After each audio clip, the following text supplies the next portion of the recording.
சரி, நாம் பதிவுக்குள் போவோம். பேய், பிசாசு, பூத, பிரேதம், ஆத்மா, துஷ்டாத்மா, நல்ல ஆத்மான்னு பல விஷயம் சொல்கிறாங்க இல்லையா? இதில் வந்து கேட்டிங்கன்னாக்கா துஷ்டாத்மாங்களை கட்டுறது எப்படின்றத வந்து இந்த சக்கரத்தை போட்டு உங்களுக்கு நான் சொல்கிறேன். எப்படி அந்த துஷ்டாத்மாக்களை வந்து நாம் கட்டி வைக்கிறது? அதாவது கேட்டிங்கன்னாக்கா பேய் பிடிச்சிருக்கிறத ஓட்டுறது வேறு, துஷ்டாத்மாக்களை வந்து மயானத்தில் போய் கட்டு போடுறது வேறு.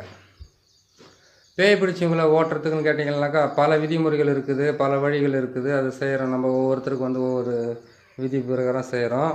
ஆனால் இதை கட்டி வைக்கிறது எப்படின்றத வந்து இந்த பதிவில் நம்ம பார்க்க போகிறோம். பேய் பிசாசை கட்டுறதுன்னா என்ன? அது ஆடு மாடை பிடிச்சி கட்டிடுறதுக்கு அப்படின்னு கேட்டிங்கன்னாக்கா இதையும் கட்ட முடியும், இதையும் செய்ய முடியும். யாரை வச்சு செய்ய முடியும்?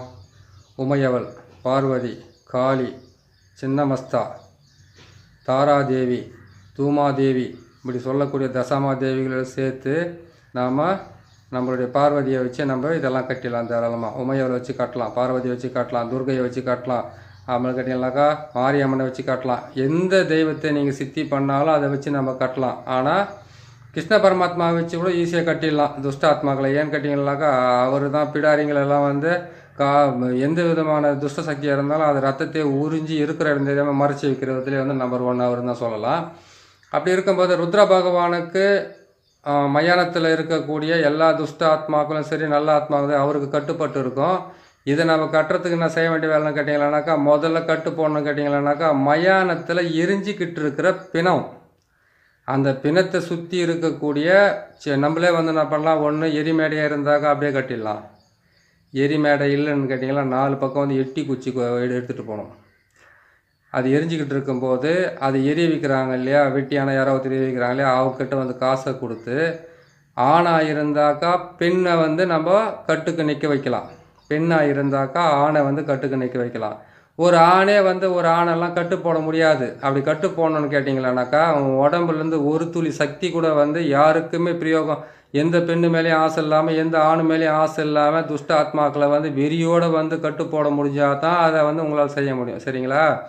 அதை விட்டுட்டு வந்து பெண் ஆசை, மண் ஆசை, பொண்ணு ஆசை இதெல்லாம் இருந்துக்கிட்டு போயிட்டு நீங்கள் அழகாக எல்லா ஆசைகளும் இருந்தாலும் ஏதோ ஒரு ஆசை நிறைவேற முடியாத இறந்து போன ஆத்மாக்களை கட்டு போன கேட்டிங்கனாக்கா உங்களுக்கு எந்த ஆசையும் இல்லாமல் இருக்கணும். நீங்கள் கேட்டிருக்கிற கேள்விக்கு இதுதான் கரெக்டான பதில். புரியுதுங்களா?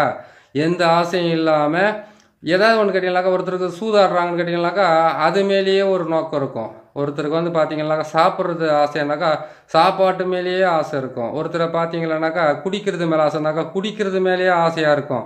ஒருத்தருக்கு பணம் சம்பாதிக்கிறது, ஒருத்தருக்கு பதவி, இன்னொருத்தருக்கு அரசியல், அது மாதிரி ஒவ்வொருத்தருக்கு ஒரு ஆசை இருக்கு இல்லையா? மாந்திரிகராக இருந்து துஷ்ட ஆத்மாக்களை பேய் பிசாசுகளை கட்டுறது எப்படி நீங்கள் கேட்டிருக்கீங்க. அது மேலேயே ஒரு குறிக்கோளாக இருந்தாக்கா நீங்கள் அதுவாகவே மாறி அது எல்லா விஷயத்தையுமே நீங்கள் செய்து சாதிக்கிறதுக்கு பேர் தான் பேய் பிசாசு துஷ்ட ஆத்மாக்களை கட்டு போடுறது எப்படி நீங்கள் கேட்டிருக்கீங்க. புரியுதுங்களா? அதுவாகவே நீங்கள் இருந்தீங்களா கண்டிப்பாக செஞ்சிடலாம். சரி, நம்ம வந்து ரொம்ப நேரம் பேசிகிட்டு இருக்கோம், அந்த கதைக்கு போகலாம். அந்த மாதிரி வந்து ஒரு பெண் வந்து கேட்டிங்களானாக்கா கண்ணி கழியாத பெண்ணோ கண்ணி இது பண்ணோ ஏதோ ஒரு ஆசையால் நிறைவேறாமல் தற்கொலை பண்ணிக்கிட்டு இறக்குறாங்க பார்த்தீங்களா, அவங்கள தான் அவங்களால வசப்படுத்த முடியும். எல்லாத்தையும் அனுபவிச்சுட்டு பேரம் பேச்செல்லாம் எடுத்துகிட்டு அவங்களுக்கெல்லாம் கல்யாணத்தை பண்ணிவிட்டு அதுக்கப்புறம் வந்து வீட்டில் பத்துனுங்கும் போது பட்டுன்னு போன உயிரெல்லாம் போயிட்டு நீங்கள் இப்போ கட்டு போட்டு உக்காண்டிங்கனாக்கா ஒரு வேலையும் செய்யாது. ஏன்னு கேட்டிங்களானாக்கா அவங்களுக்குள்ளே வந்து ஒரு ஆக்ரோஷம் இருக்கணும். ஏதோ ஒரு காரணத்துக்காக புருஷன் பொண்டாட்டி சண்டையோ, வறுமையாலேயோ, இல்லைன்னு கேட்டிங்கனாக்கா குடும்பத்தில் வந்து ஏதோ ஒரு கலகத்தினாலேயோ, இல்லை குடும்பத்தில் வந்து ஏதோ ஒரு தீராத அவமானத்தினாலேயோ, இல்லை போய்கிட்டு இருக்கும்போது துர்மரணம் ஏற்படுறது, இப்பேற்பட்டவங்களுடைய ஆசைகளை நிறைவேற்றுறன்னு சொல்லி கட்டு போட்டால் தான் அந்த கட்டு உங்களால் அவங்க கட்டுப்பட்டு அவங்க வந்து உங்கள் ஆசைக்கு வேலை செய்வாங்க. ஆனால் அவங்க ஆசைகளுக்கு வந்து நீங்கள் வந்து பதில் சொல்ல வேண்டியதாக இருக்கும், செய்ய வேண்டியதாக இருக்கும். சரிங்களா? சும்மாவே நேராக போனவுடனே ஏன்னா ஒரு பணத்தை சுற்றின்னு எட்டி கொம்பு அடிச்சுட்டு உட்காந்து கட்டெல்லாம் உக்காராது. அது ஒன்று தெரிஞ்சுக்கங்க. இதுலேயே வந்து கேட்டிங்கன்னாக்கா போலி ஆத்மாலாம் இருக்குது. போலி ஆத்மான்னு கேட்டிங்கன்னாக்கா உடம்புக்குள்ளே இருக்கும், ஓட்டினாக்கா அப்பத்துக்கு ஓடிடும், அதுக்கப்புறம் பார்த்தீங்கன்னா திரும்ப நார்மலாக வந்து அவங்க உடம்புக்குள்ளே ஓட்டும். அது வந்து ஒட்டிக்கிட்டு வேலை செய்யறதுக்கு அமைக்கும். அது வந்து கேட்டிங்கன்னாக்கா சிட்கா, அது வந்து சொல்லுவாங்க ஜிட்கா ஆத்மான்னு சொல்லுவாங்க. அது வந்து எப்படின்னு கேட்டிங்கன்னாக்கா குழந்த மாதிரி இருக்கும், அப்படி இல்லைன்னு கேட்டிங்கன்னா பெரியவங்க மாதிரி இருக்கும். அது வந்து விளையாட்டு இதுலேயே இருக்கிறதுனால தொட்டு அது வந்து அவ்வளோ சீக்கிரத்தில் உடம்பு விட்டு போகிறதும் கிடையாது. ஒரு போலி ஆத்மாக்களை பார்த்தீங்கன்னாக்கா உடம்புக்குள்ளே உக்காந்துக்கிட்டு மூச்சு சுவாச காத்திக்குள்ளே உள்ளே போயிட்டு எல்லா வேலையும் செய்துக்கிட்டே இருக்கும். அந்த மாதிரி இருக்கும். அது விடுங்க. நம்ம செய்ய வேண்டிய விஷயம் அந்த எட்டி குச்சி வந்து 4 குச்சி வெட்டிக்கணும். வெட்டிட்டு நல்லா வந்து ஒரு 3 அடி குச்சியை வெட்டிக்குங்க. வெட்டிட்டு என்ன பண்ணுறீங்கன்னு கேட்டிங்கன்னாக்கா கறி மீன் அதுக்கப்புறம் கேட்டிங்கன்னாக்கா எல்லாமே படையல் மாதிரி எடுத்துன்னு போய் என்ன பண்ணுங்களா போட்டுட்டு அதுக்கு வந்து கல் சாராயம் இல்லைன்னு கேட்டிங்கன்னா மதுபானம் ஏதாவது ஒன்று வச்சு அதை 4 பக்கமாக அந்த குச்சியை போட்டு அடைச்சிட்டு 3 அடி குச்சியை போட்டு கீழே புதைச்சிடுங்க. புதைச்சிட்டு என்ன பண்ணுன்னு கேட்டிங்கன்னாக்கா அதை சுற்றி வந்து கேட்டிங்கன்னாக்கா கருப்பு நூலால் வந்து அதை சுற்றி கட்டிட்டு உள்ளே போய் என்ன பண்ணுறீங்கன்னு கேட்டிங்கன்னாக்கா ருத்ர பூமியில் இருக்கக்கூடிய அந்த சாம்பலை எடுத்துக்குங்க. அதாவது கேட்டிங்கன்னா எரிமேட்டையில் இருக்கக்கூடிய சாம்பலை எடுத்து கையில் வச்சுக்கோங்க. உங்கள் வலது கால் பக்கம் இடது கால் பக்கம் போட்டு அது மாதிரி நின்றுக்கணும். நீங்கள் புரியுதுங்களா? உங்களுக்கு கட்டு வேணும். முதல்ல ஆத்மா கட்டு அது கபானி வச்சு உக்காரும். அது உக்காந்த உடனே அதுக்கப்புறம் வந்து நீங்கள் நடுங்க அங்கேயே வந்து உச்சா போயிட்டு போகிறீங்க. அந்தளவுக்கு கஷ்டமாக இருக்க வேலைங்கள்லாம். அப்படி என்ன பண்ணுறீங்கன்னு கேட்டிங்கன்னாக்கா இந்த மாதிரி நீங்கள் கட்டு போட்டுட்டு கருப்பு நூலால் வந்து 3 சுற்று கட்டு போட்டுட்டு உள்ளே வந்து கையில் வந்து நம்ம விபூதி ருத்ரனுடைய அதான் மயான சாம்பல் கையில் எடுத்துச்சிங்க. கால் கீழே போட்டுங்க. உக்காந்து நீங்கள் ஜெபம் பண்ணுறத மந்திரத்தை சொல்கிறது இருந்தாக்கா கீழே கூட போட்டுட்டு உங்களை சுற்றி வந்து கட்டு மாதிரி போட்டுக்கிட்டு ஒரு சக்கரம் மாதிரி போட்டுட்டு சக்கரத்துக்குள்ளே உக்காருங்க. அதே தான் இந்த சக்கரம். புரியுதுங்களா? இந்த சக்கரத்திலே வந்து நீங்கள் போட்டுட்டு அதை செய்து முடிச்சுட்டு அதுக்கப்புறம் என்ன பண்ணுறீங்க கேட்டிங்கனாக்கா இந்த சக்கரத்தை போட்டுட்டு அது மேலே வந்து உட்காரலாம் நிற்கலாம். நீங்கள் எதனா பண்ணிக்கலாம். என்னங்க இந்த சக்கரத்தை போட்டு சூளத்தால் போட்டு இது மேலே பண்ணிக்க சொல்கிறீங்க கேட்டிங்கனாக்கா முதல்ல உங்கள் உயிரை காப்பாற்றிக்கணும். வர்றது வந்து அந்த ஆத்மா வந்து எந்திரிச்சு வருமோ உங்களை வந்து என்ன பண்ணணும்னு தெரியாது உங்களுக்கு. அதனால் அதுவும் இது மேலே இருந்தீங்கன்னாக்கா உங்கள் கட்டுக்கு வந்து கட்டுப்பட்டு நிற்கும். சரிங்களா? அது எரிஞ்சிக்கிட்டு இருக்கும்போது என்ன இது மாதிரி செஞ்சுடுங்க. கட்டு போட்டுட்டு என்ன பண்ணுறேன்னு கேட்டிங்கன்னாக்கா ஒரு பாட்டில் ஒன்று எடுத்துக்குங்க. பாட்டில் ஒன்று எடுத்து என்ன பண்ணுறீங்க அந்த பாட்டிலுக்குள்ளே வந்து எட்டி விதை இருக்குது பார்த்தீங்களா? அந்த எட்டி விதையை தூக்கி அது உள்ளே போட்டுருங்க. பாட்டில் கூட வெடிச்சு போட ஒரு டைமில் ஒரு பாத்திரம் அதோட பரவாயில்ல. ஏன்னா ஒரு பாத்திரம் அதோட அதோட போடலாம். புரியுதுங்களா? அது எரிஞ்சிக்கிட்டு இருக்கும்போது என்ன பண்ணிங்கன்னா அங்கேயே உக்காருங்க. அங்கேயே உக்காந்து என்ன பண்ணுங்கள் இந்த மந்திரத்துங்களை வந்து நான் சொல்கிற மாதிரி இதெல்லாம் செய்து முடிச்சுட்டு எட்டி விதையெல்லாம் போட்டு எட்டி குச்சியெல்லாம் சுத்தமாக போட்டு அடைச்சி வச்சுட்டு அதுக்கப்புறம் என்ன பண்ணீங்க அங்கே வந்து மது மாமிசம் சாப்பாடு எல்லாமே வந்து படையல் மாதிரி போட்டுட்டு முட்டை கறி மீன் கருவாடு எல்லாமே வைக்கலாம். நீங்கள் வச்சுட்டு என்ன பண்ணுறீங்க அதுக்கப்புறம் அது வந்து எல்லாம் செய்து முடிச்சுட்டு இந்த சக்கரத்தை போட்டுட்டு 4 பக்கமும் என்ன பண்ண கேட்டிங்கன்னாக்கா நீங்கள் அந்த விபூதி கையில் வச்சுருக்கிற ருத்ர சாம்பலை கொண்டு போய் 4 பக்கமாக போடுங்க.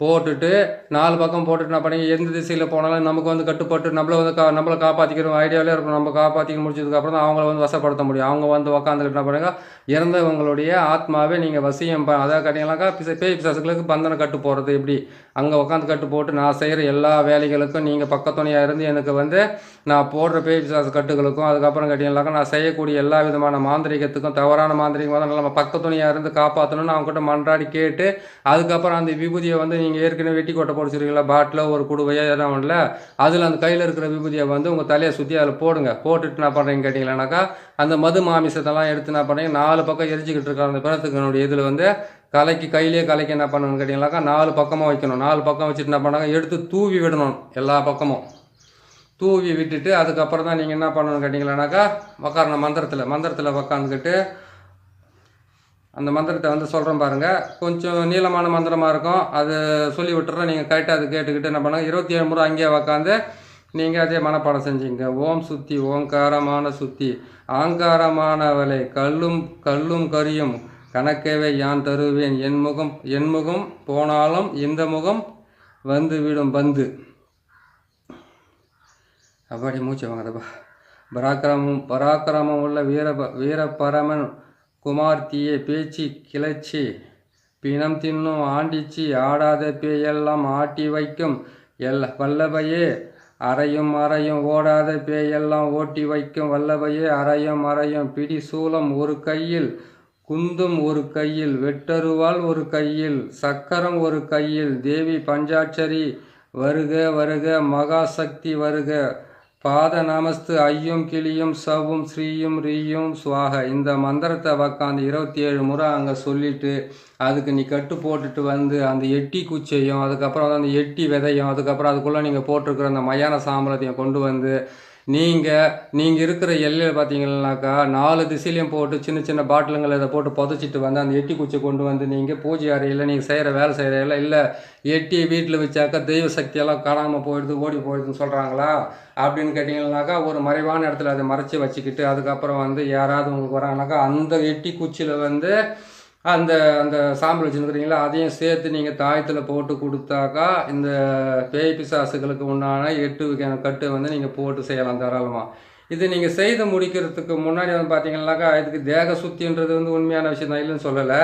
இது செய்கிறதுக்கு முன்னாடி ஒவ்வொரு விஷயத்துலேயும் வந்து ஒரு யோசனை ஒன்று இருக்கணும். எல்லாருமே வந்து எல்லா விதத்துலேயும் வந்து பலிதமாகி பாஸ் பண்ணிடுறதில்ல. ஒரு சிலருக்கு வந்து தடைகளும் தாமதங்களும் ஏற்படுறோம். இதுக்கு வந்து கேட்டிங்கன்னாக்கா ருத்ர பூமியில் நம்ம வந்து போடாத பூஜைகள் போடாமல் இருக்கிறதுனால இது ஏற்படுறதுக்கு உண்டான வாய்ப்புகள் இருக்கும். ருத்ர பூமியில் பூஜை எப்படா போடணும், எப்படா போடணுன்றது பார்த்தீங்கன்னாக்கா நீங்கள் செய்ய வேண்டியது ருத்ரபூமி பூஜையை பொறுத்த வரைக்கும் எப்பவுமே வந்து செவ்வாய்க்கிழமை இல்லை ஞாயிற்றுக்கிழமை ருத்ரபூமி நீங்கள் பூஜை போட்டிங்கன்னா சரியாக வரும்.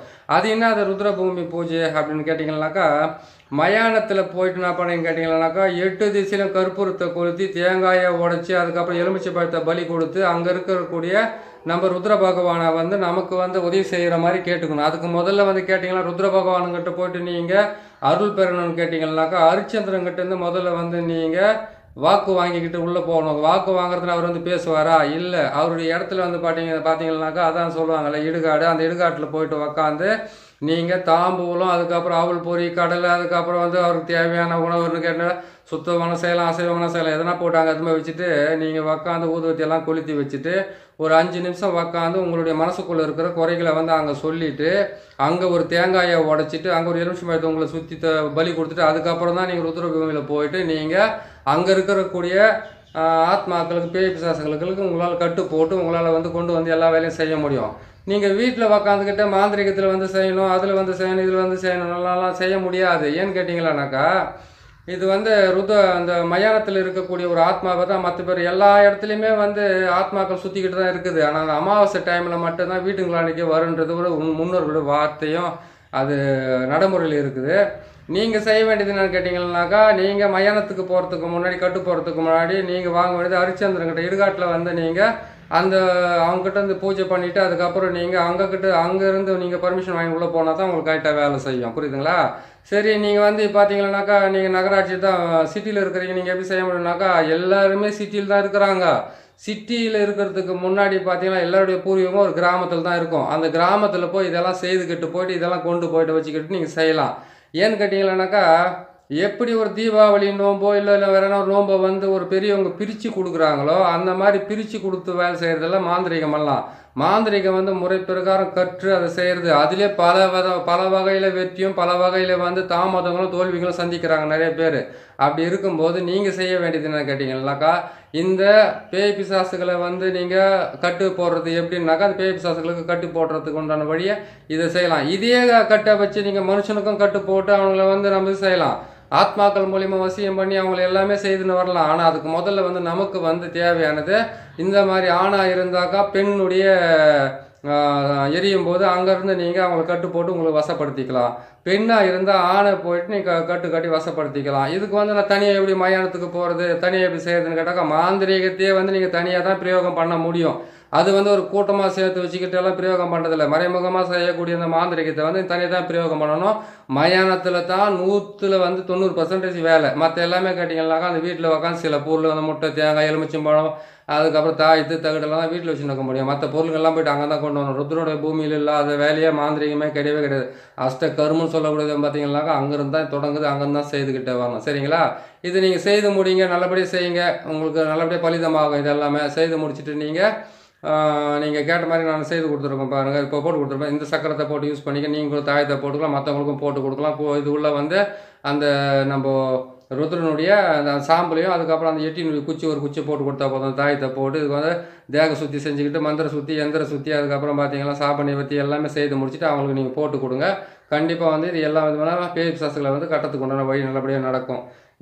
நான் வந்து இன்னொரு நல்ல பதிவில் உங்களை நான் பார்க்குறேன். அந்த மையங்களை அரைக்கிறத பற்றி கேட்டிருக்கீங்க. அந்த மையங்களெல்லாம் எப்படி அரைக்கிறது, எந்தெந்த பொருள் சேர்த்து அரைக்கிறதுன்ற இன்னொரு பதிவுங்களை நான் போட்டுக்கிட்டு வரேன். அது வந்து 16-17 பதிவுக்கு மேலே போவோம். அதை நான் உங்களுக்கு போட்டு தர பார்த்து கரெக்டாக கற்றுக்குங்க. சரிங்களா? சரி, இந்த பதிவு வந்து ரொம்ப நீளமாக இருக்கிறதுனால முடிக்கிறேன். நம்ம சேனலை பார்க்குறீங்க, பிடிச்சிருக்குன்னு நினைக்கிறேன். பிடிச்சிருந்தாக்கா சப்ஸ்கிரைப் பண்ணுங்கள், லைக் பண்ணுங்கள், ஷேர் பண்ணுங்கள். இன்னொரு நல்ல பதிவில் நான் மைய அரைக்கிற பதிவில் உங்களை நான் சந்திக்கிறேன். நன்றி, வணக்கம்.